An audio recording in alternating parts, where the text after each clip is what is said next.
Today we have two really, really exciting exhibits and artists, Nicole and Marlene Adler. Our first speaker is Nicole. So thank you again for joining us.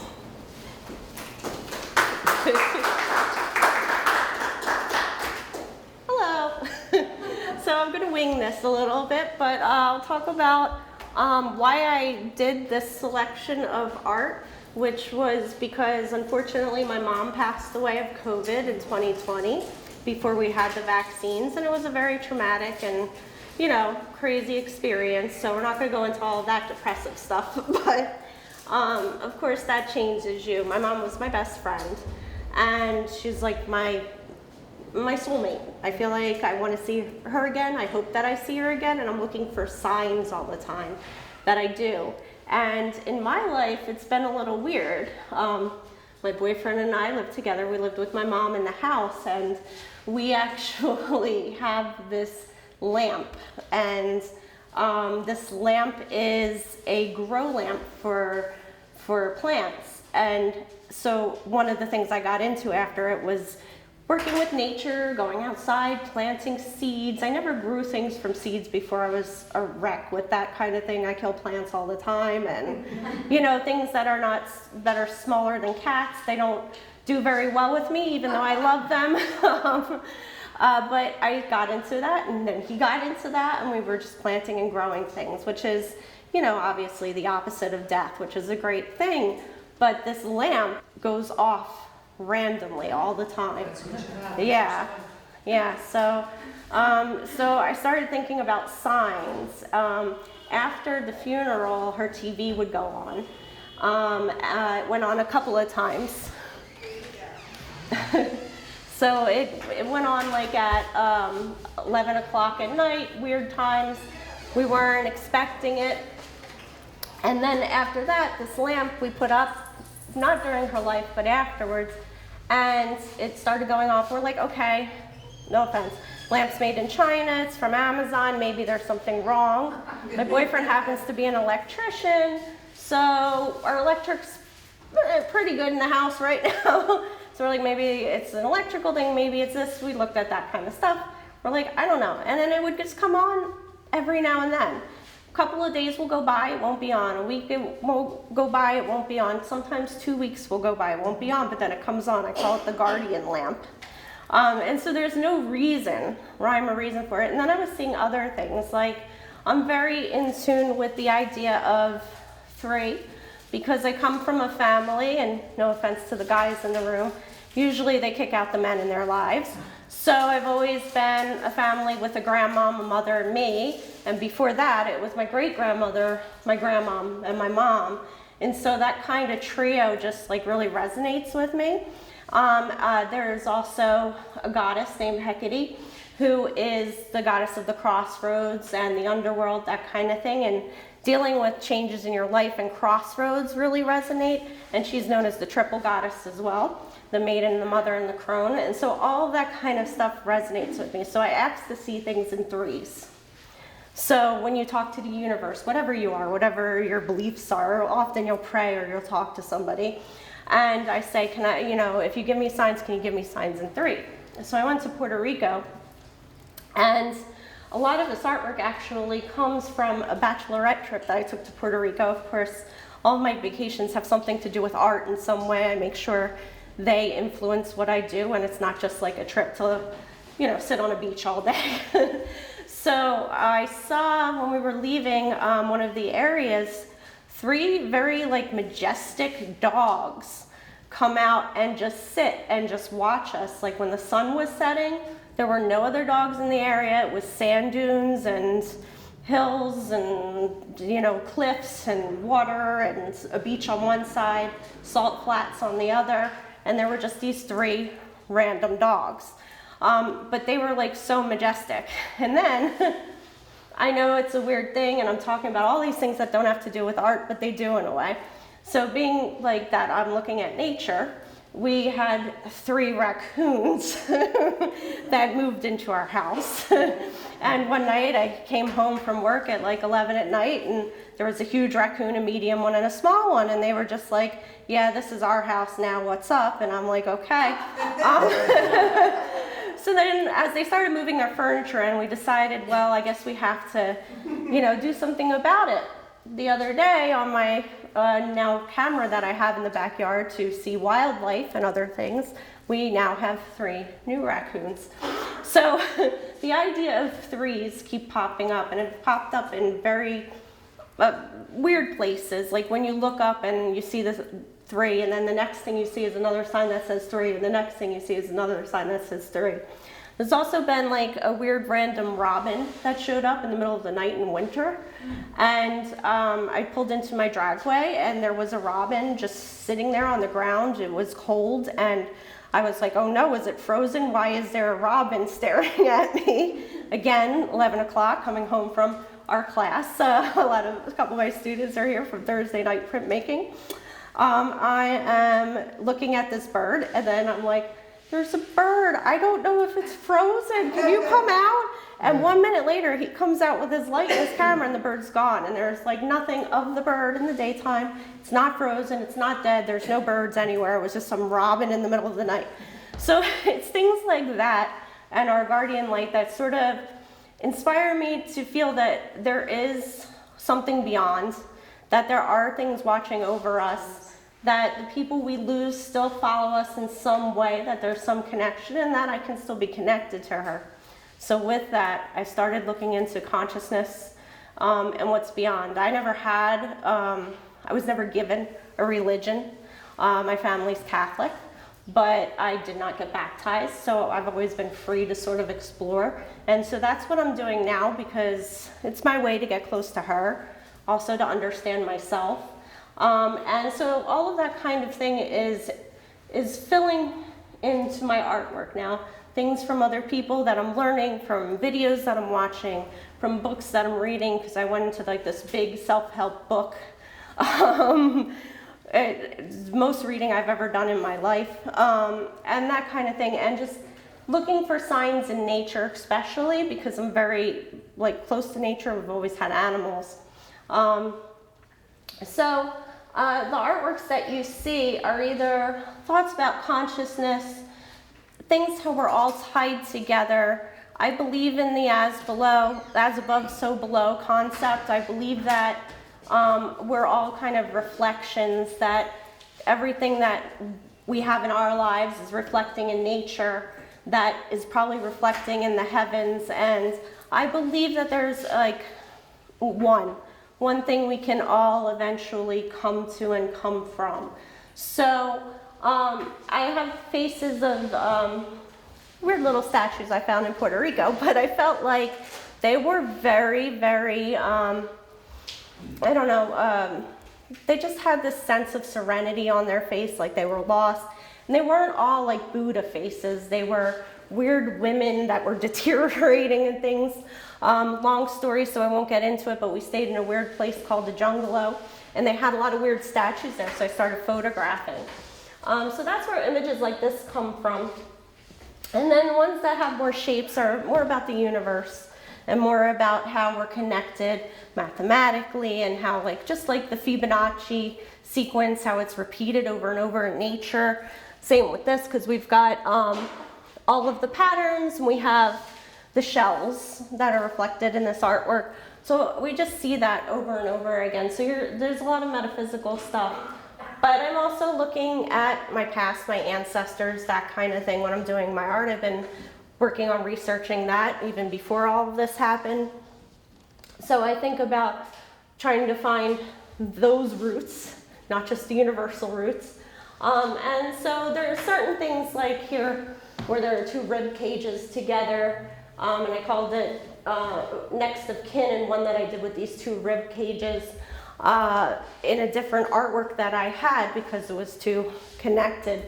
But in this one, it's all connected because we're in the sort of ocean of water, and we've got the lines that connect us in the map and the repetition of everything that we see. So basically my process is starting with rust printing. And rust printing is a contact print process where you will take a shape of steel or something that can get rusty. You'll use vinegars to rust it. You'll contact them with a wet piece of paper. You'll smother it with plastic, and you then have something bleeding onto the paper. And so depending on the shapes that you've put underneath of metal that you've used or the patterning that's already on there, you can manipulate the color a little bit by using vinegars, teas. If you use like Earl Grey, you'll get a gray, which you can see there in this artwork here. You can also get like a gray or a black from using wine. Things that are acidic, things that have tannins in it, affect the metal. So I start with that process. And then I'll use a number of printmaking processes, sometimes etching. A lot of the lines that you see that kind of go over, that crisscross, they're all from etchings. I'll use silk screen sometimes. You'll see little components that have little pieces of silk screen in them that I've collaged together. I'll use things that are more photographic, like pronto plate lithography, where I can actually take one of my photographs, change the contrast of it, and ink it up and then put it under a press. And so some of this comes from an original photograph. So a lot of different processes in my work, and a lot of talk today has been about the gold and silver leaf that I've been using, and I've put that in. My friend here actually told me I'm very macabre yet shiny. So I think that just generally sums up my artwork, macabre and shiny. I like to think about the, I like the image of deterioration and the dark side, like the skulls and that kind of thing, but it's part of life and it's part of that cycle. And I don't think it's an ugly thing necessarily. I like to think of it more as a friend. I like to think of it more as something that we all have to go through, but then we'll cycle through again in some way. Maybe not on this plane, but in some way. And I hope it's with the people that we love and or their spirits, let's say. You know, so I have that death component, but I think I also have the life and the universe component in it too. And I just believe in that cycle, and I'm looking forward to that, and I think nature is a big part of it and expresses it over and over again. So I think that's pretty much sums it up. Life, death, process.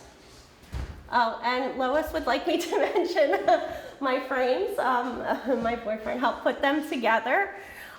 These frames are from old silk screen, so all my processes they're mixed media. I do throw in some painting and stuff like that, but a lot of the basic part of my process is printmaking in some form.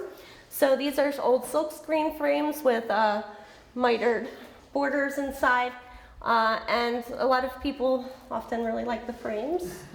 So we will be selling them as well. And there's also some cat hair. My other friend said, mention your cats. So they do help in the process. They're often on the printmaking press with me. So it's all very natural. How many are there these days? 5. We're down to 5 cats.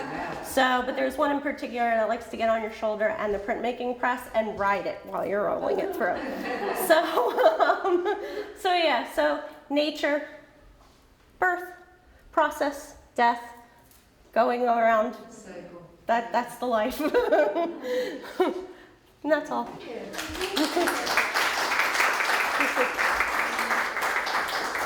Anyone have any questions?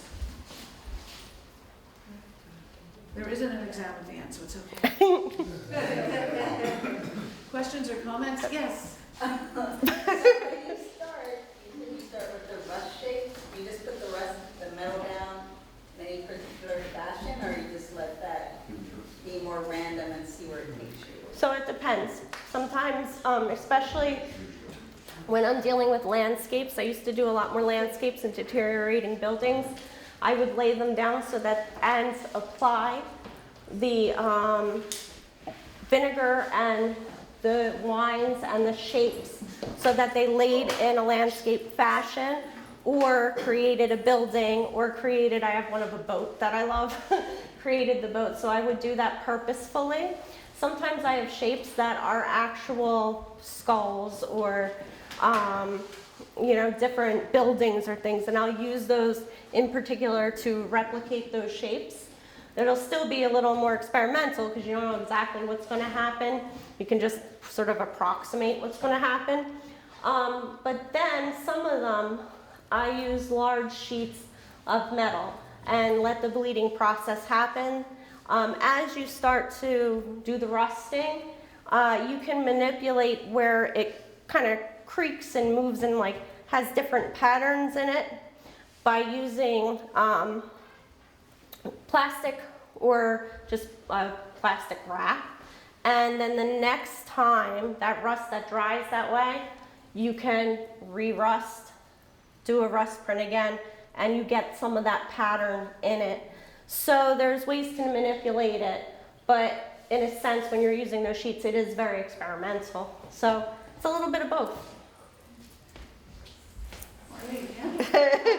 I've watched you work in the print studio, but I do want to ask you, when, after you have your rust print, and maybe you have your photographic prontoplate thing, what part of the process do you begin to let what is already there lead you, or are you letting the imagery right, you know, like keep you directed? You know, like, do you find the happy surprises It's kind of take you where you want? It's like yeah, it's kind of a little bit of both. Sometimes I have a preconceived idea of what I want, but for the most part, I look at what's in the rust, and then I determine what photograph will go with the rust, what drawing needs to go in there, what painting needs to go in there.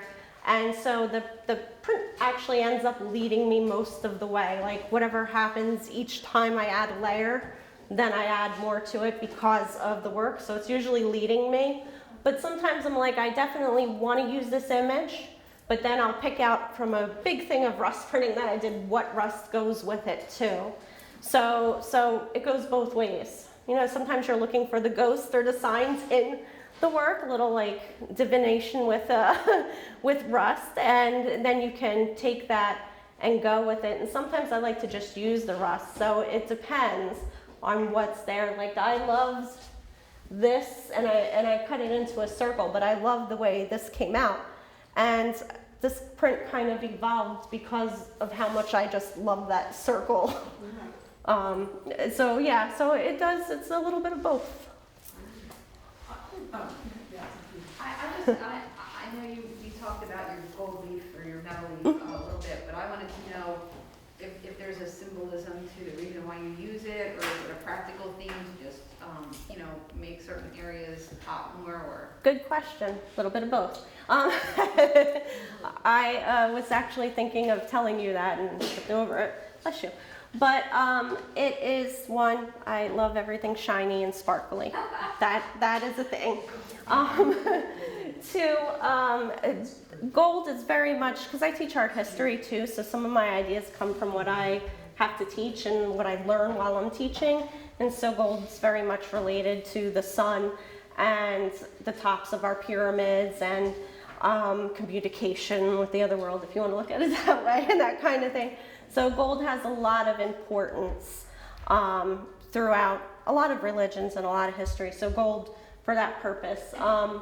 And silver, also I feel like, I don't know, when you think of like the universe and metaphysics and like just the cosmos and the stars, I don't really think of gold. I think of silver for some reason. That's kind of the color that I think of, like the sky, like silver and blues. Not really a yellowy gold, and so that's where I take the silver from. But I also have copper leaf, which will show up in other works too. In copper, I'm just in love with the color, but it's also from the earth, you know. So yeah, all these metallics are from the earth. They're from, you know, things put together, all this energy, atoms, and all this stuff put together, and it's all part of like what we are. So it all relates. Yeah, I think part of it is to not be afraid to mess it up. I've certainly made a fair amount of messes. And I just doing this body of work destroyed a rush print I loved, you know, and I may never go back to it, or I may make it something else, but that's just part of it. It's like you have to be willing to kind of let go of that, you know, which is also part of like surrendering to the world and the universe and everything that you have to do to be happy and blissful and peaceful and deal with all the horrors of life. So I have to surrender my artwork too.